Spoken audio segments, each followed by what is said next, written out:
Hey, what's up, everybody? My name is Greg Helbeck, and welcome to this week's REI Weekly Lesson. This week, I'm going to talk about private money. What is it? How do you get it? Why does it benefit you? And by the time you're done watching this video and listening to this podcast, depending on how you're consuming this, you will know a lot more about private money than you probably did before. So before I get into that, if you're not familiar with me, my name is Greg Helbeck. I've been a full-time real estate investor now for over 8 years. I've done over 200 houses. I got rental properties, pretty much done every single exit strategy that you can think about besides lease options. So the point of these podcasts and videos is to share real-world experience from myself to my followers so you can benefit from it and use it to grow your business. If you do get value from this podcast or YouTube video, if you could do me a favor and subscribe to the podcast/YouTube channel and like the video if you're watching it, and send this to your friends if you're listening to it so we can all get this content out to more people. So what is private money, right? A lot of people have this myth when they're starting that they don't have the money to do real estate, therefore they think they can't do real estate. And I can tell you right now, after I've raised millions of dollars of private money, and I have friends who have raised tens of millions of dollars, if not hundreds of millions of dollars of private money. If you have a good deal, this is the first lesson here. If you have a good deal, I promise you the money will find you. If you have a deal that will make money, that you can buy something for a certain price and sell it for a profit, and it's truly a deal, which is a hard thing to do, the money will show up. You will have somebody fund your deal, and getting private money is a lot easier than you think. So what is private money? It's literally an individual who has money sitting on the sidelines, whether that's in an IRA account, savings account, business account, and they want to take that money and they want to invest it into your real estate deal in the form of a loan. That's what I'm going to be talking about today. I'm not talking about doing an equity split, which is when you would have someone fund the deal and then you'd split the equity. Technically, that's also private money, but I'm talking about borrowing money from people in the form of debt and then paying them interest on the money. So private money is just an individual who has money, who's willing to loan it to you for your real estate deal so you can transact the property and obviously pay the lender an interest rate and sell the property or rent the property and pay them back. So that's all private money is. It's just an individual who has money who's willing to give it to you for your real estate deal.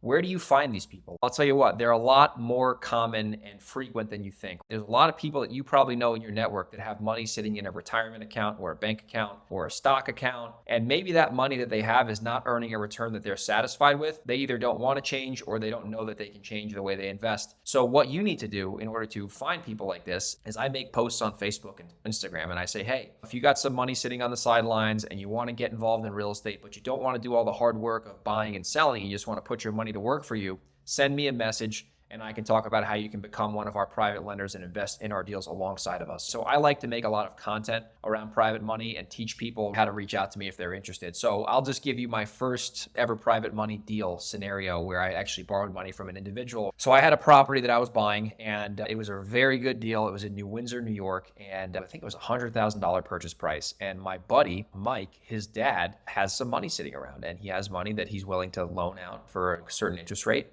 And I made a Facebook post and I said, hey, I'm looking to raise money for a real estate deal that I'm going to buy and resell. And I'm looking for anyone who has some money sitting around that might want to get involved in it. So Mike saw the post. He reached out to his dad. His dad was like, hey, let's talk. I went over and actually met him in person and explained to him the deal. I explained to him the numbers on the buy, the numbers on the sell, the profit. He ended up giving me the money and I bought the house, sold the house, made a great profit. And it was a win-win. He's given me tons of money ever since. So the key thing with private money, another, I guess, lesson number 2 is when you create a very successful experience with your private lenders and they really know and trust you and see that you do what you say you're going to do, these are repeat customers you can work with forever. A private lender, once he gets paid back, he's going to want to give you that money again because he's going to want to get a great interest rate again. And he might even tell his friends, or she might even tell her friends about how great the experience was with working with you. Therefore, they can bring more people and they can put their money to work with you. And a rising tide lifts all ships, as they say. So I have a good friend, I'm not going to mention his name, but he's in Long Island, and this guy has raised tens of millions. If I had to guess, $50 million of private money. This guy has every single deal funded with private money. He's the best I've ever seen at it. He's provided such a good experience for his core lenders that started with him. His core lenders started telling their other wealthy friends about him, and now he literally has more private money than deals. Once you do what you say you're going to do, and you build that good experience with your lenders, they're going to tell their friends and family, and you're going to have more money than you're going to know what to do with when it comes to buying the right deals. So let me give you a few more tips on what do you want to avoid with private lenders. And I'm just going to tell you stuff that I do. I only get private lenders involved with deals that are smoking hot, easy deals where the numbers are straightforward and they're not tight, because I never want to put my lender in a position where it's extra risky for them. So I only get private money when I have a deal in an area that I'm very familiar with, when the numbers make a lot of sense. And if I have a deal that I'm not that familiar with and the numbers still might make sense, but it might be a little risky, I actually go get hard money, which is a different topic for a different video. Nugget number 2 would be that when you have a private lender, you want to provide them so much information and you want to know so much about the product that you're about to buy, in this case, a house or an investment property. You can convey complete confidence to them on the asset and on your track record, right? And if you've never done a deal before, you're probably going to want to partner with somebody like me, shameless plug, or another experienced investor, so they can guide you and show you how to do a successful deal so you can do it then on your own. So you can split the profits but gain a lot of knowledge. So that's the second takeaway. And then the third thing I want to share with you about private money is that, generally speaking, private money is completely negotiable. Like, when I say completely negotiable, I mean like you can dictate the interest rate, you can dictate the amount of money you want to borrow, you can dictate the terms of the loan, and you can dictate pretty much anything you want as long as the lender agrees with it. On the other side, hard money, you have to agree to their terms. They're going to have a certain timeline, they're going to have a certain interest rate, they're going to have a certain money they'll give you, and you got to comply with their terms. But a private lender, you can make it whatever you and the lender want it to be. So quick example, a hard money lender or a hard money company is generally only going to give you up to 90% of the purchase price, which means you got to come to the table with 10% of the purchase price plus closing costs. But a private lender, if you have a great relationship with somebody, they'll give you, if it's a good deal, the key here is you don't want to over borrow, right? You want to always make sure your lenders are safe and there's a really good spread on the as is value and the loan they're actually giving you, so they're protected by equity. So you can borrow, and I've done this many times. I've borrowed the entire purchase price and the rehab.